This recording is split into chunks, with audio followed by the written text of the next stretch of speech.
Hey guys, this will be video 14 for the vintage Gretsch 6120 conversion and or restoration.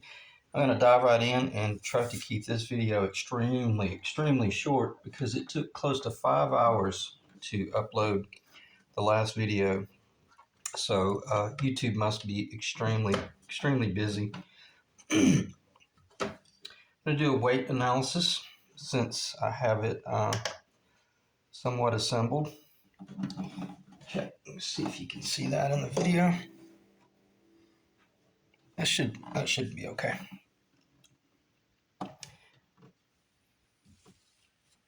Let me check, make sure it's tearing. Yeah, it is. I already know this number, but I just want you guys to see it. The only thing that I've basically added is what you see. You know, I'm gonna watch the guitar briefly because it's pretty bouncy.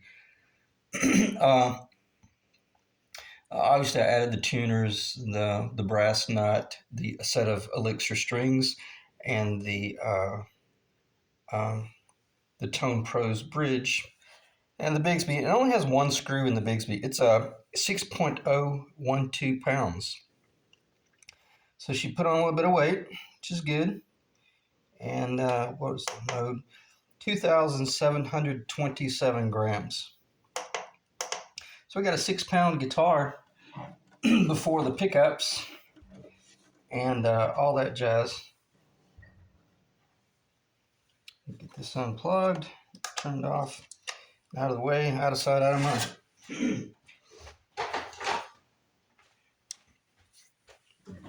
All right. What I meant by trapezoidal path, center lines, and the most critical thing is this bridge height. So let me check the camera. 1 minute, 59 seconds. And I'm not in a hurry. I'm not nervous. I want to knock this video out because I do not want to wait another 5 hours to upload a video. And I'm even probably just going to stop and just read my list here in a second.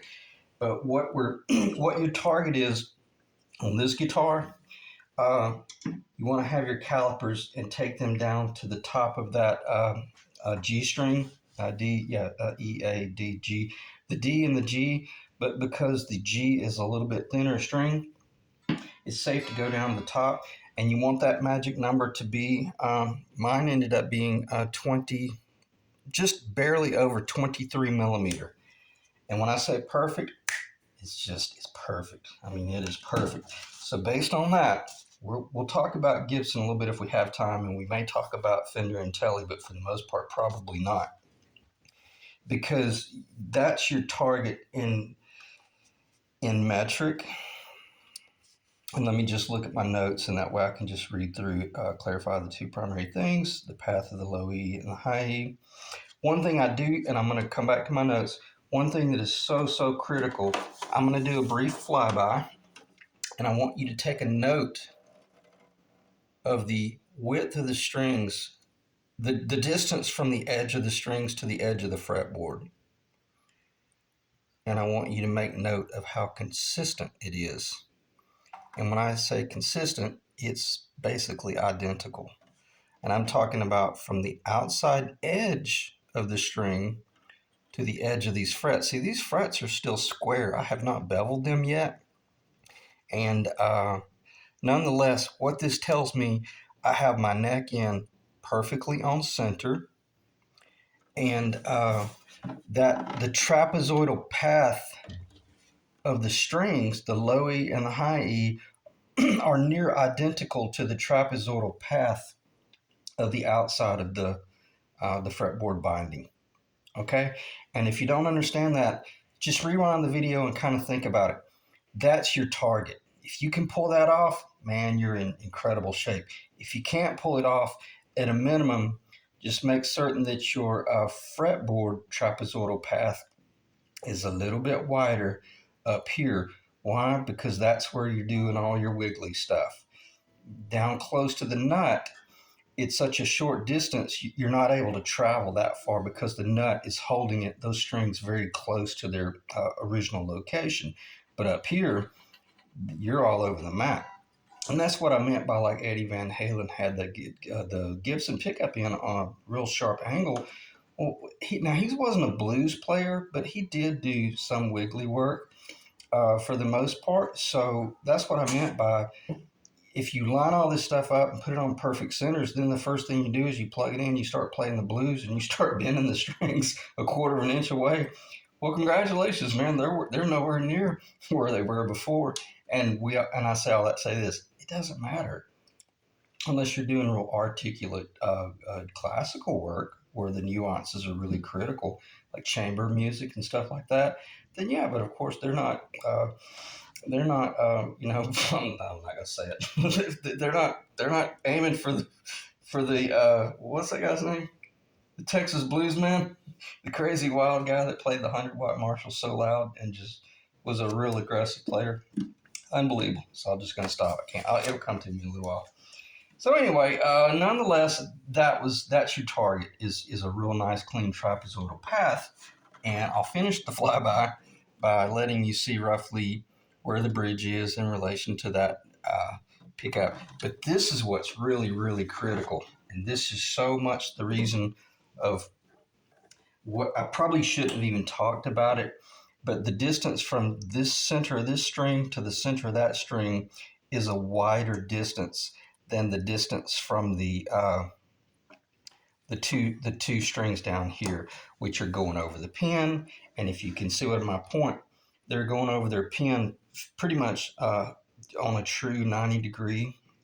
So that way, if you got real wiggly with your Bigsby, you wouldn't run the risk of that string slipping and going out of tune a little bit. Again, this is 1940s, 1950s engineering, and Paul really knocked it over the fence with this design because well, we're still putting them on guitars. I mean, just take a look at that last video where the guy waited for weeks, if not months, to get the new B7 Bigsby and put it on a new guitar. Okay, so what? Back to what's critically important.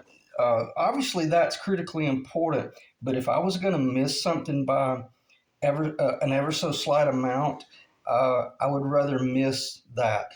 And read between the lines. I think you guys know me by now. I don't want to miss anything. I want that item to be perfect. The trapezoidal path, the center line, all that jazz needs to be perfect, but not at the expense of the bridge height. And that's where I got myself in trouble a week ago. And it cost me 3 to 4 days of extremely hard work cutting that neck off and not damaging any of this original finish right in here. That was really difficult. Not bragging. Excuse me. I'm sorry. I'm just saying, please don't let it happen to you. So make sure you get it right the first time. All right. So let me check the time, and then I'm just going to look at my notes and kind of read off. It'll probably repeat what I just said, but I think that will assure that I've kind of driven that home.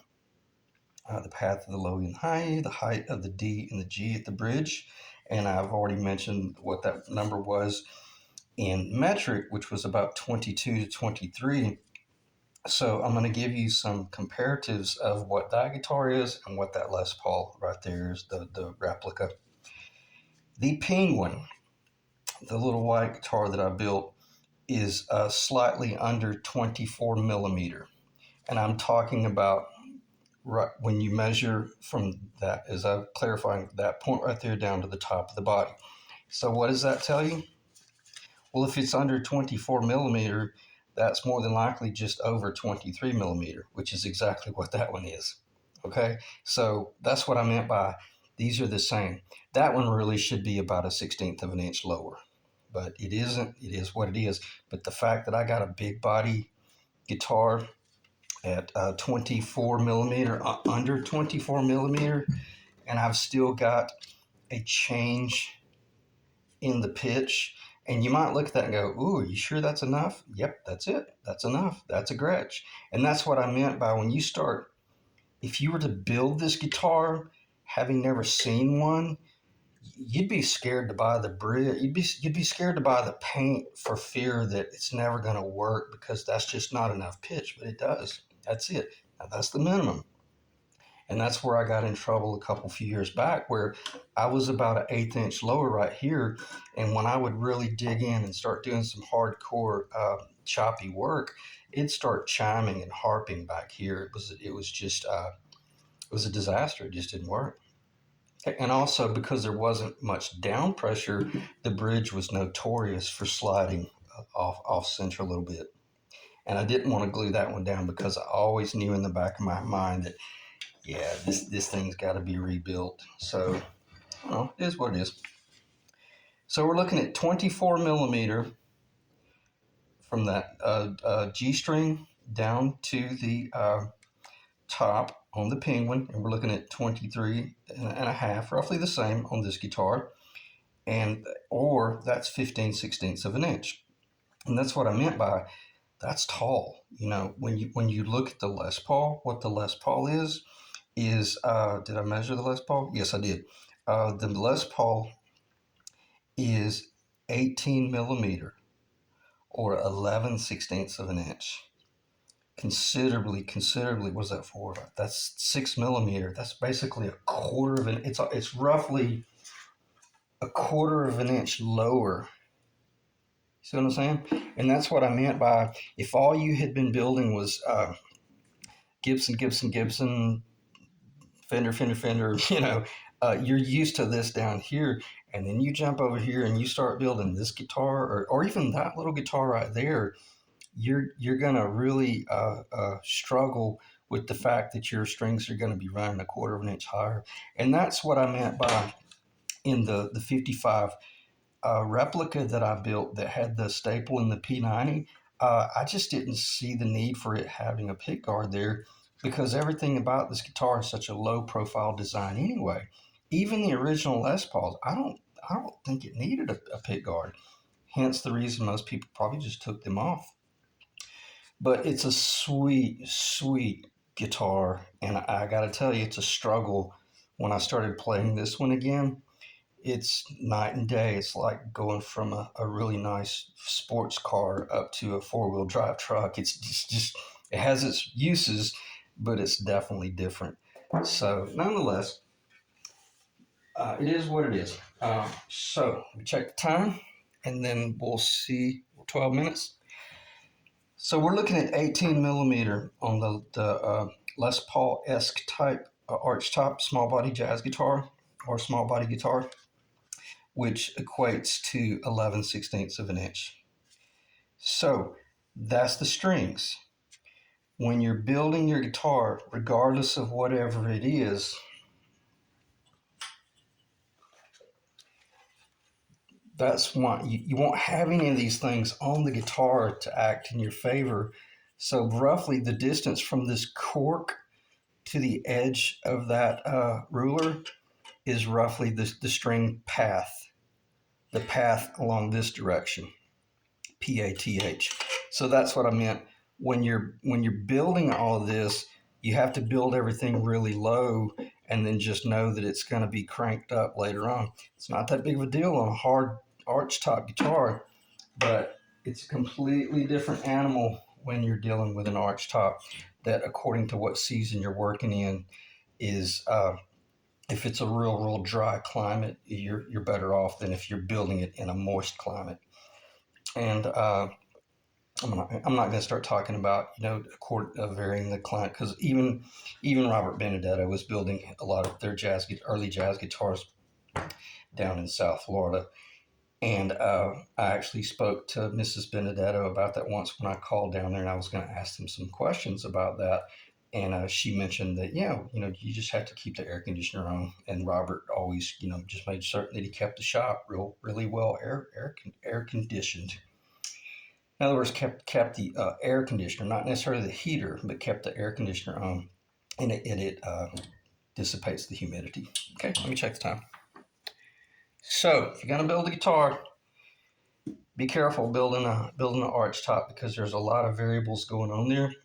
But don't do like what I did and jump the gun, and especially epoxy the thing in unless you know for a fact that it's a finished product. Because if not, you'll be cutting it out. And was it worth it? 100 times over. And even if I strung it up a little while ago, and if I felt like if I had have still missed my target, I would have been sick. I would not have done it today. but I would cut that neck off one more time if I had to get it right. In order to achieve that right there, I would have cut it off one more time, and then after that, I probably would have put it in a clear acrylic case and just hung and just used it as art. But you see this distance right here. When I initially started out, I planed off almost an eighth of an inch off the bottom of that ebony. I made that bridge. I made that base. That's a handmade base out of ebony, and it looks real chintzy and high right now. But that's only because I ate that base up.